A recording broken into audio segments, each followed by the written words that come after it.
अस्सलाम वालेकुम दोस्तों, शाह जे रिसाल में सभिनी खे भलीकार। भलाई आहीं पिरीं भलाई पंहिंजी, सुबह जा सुर चढ़ियो ॾोरा पो न ॾींहुं, मां ॾे मदियूं थी सॼण सुञाइण में। तूं चंड उहो ई जो हथ पसीं थो पिरीअ खे, आदत चइज उनखे ॾियां जो रोई, हेकांदे हुई सांग में पवे सॼणी। मर हेकांदा हूं पिरीं सांग में वञी सड़ी, रहिया आहिनि रूह में नत जिनी जा नेण, विसामिया जन वेण थो तारे तगी तन्हायो।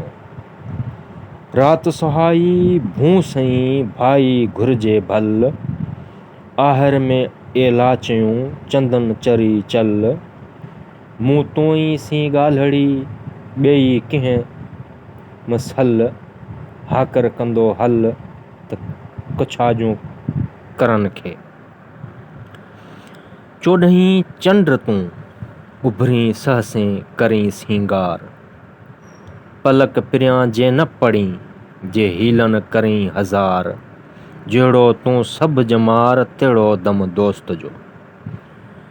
सहसीं सजन उभरी 84 चंडन, बाल लाहरे परीं सभु ऊंधा ई भायां।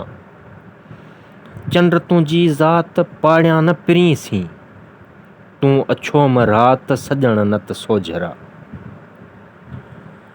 चंड चवां सच जे मिठी न भाईं, कॾहिं उभरी सन्हड़ो कॾहिं उभरी गच, मुंहं में ॿरई मच तो में नाहे पेशानी पिरीअ जी। खणी नेण खुमार मां जान कयाऊं नाज़ नज़र, सोरंज शाखूं झुकियूं को माण्हू कमर, तारा कुतियूं ताइब थिया देखींदे दिलबर, झुको थियो जोहर जानब जे जमाल सी। तारा तेलीअ रूह लधा लालन उभरी, जहिड़े तूं सुबुह तहिड़ी साफ़ी सजणी। तो ॾांहुं घणो निहारियां तारा तेला आहिनि, सजण जेॾां तूं तेॾां उभरी। हिन तारे हिन हंध हित मुंहिंजा सिपरी, हिन तारे हिन हंध हित मुंहिंजा सिपरी, सजण माखी मुंद कोड़ा थियनि न कॾहिं। तारा तर तरकोणियूं मथनि फुलड़ियूं, कोसी रायणियूं जे मूं पिरीं पुॼाणा कई। आख़िर में भाई आहे शाह लतीफ़ सरकार जी। वहली वनम वहामी रह रात राई दिस पिरीअ खे, क्षमो थींदुसि शब में उन ख़ुशी खामी। बाबूअन संदी बाह चई ॿरां शाल उझामी, पिरत जा पेतिम जे सा कीअं परोड़ी आमी।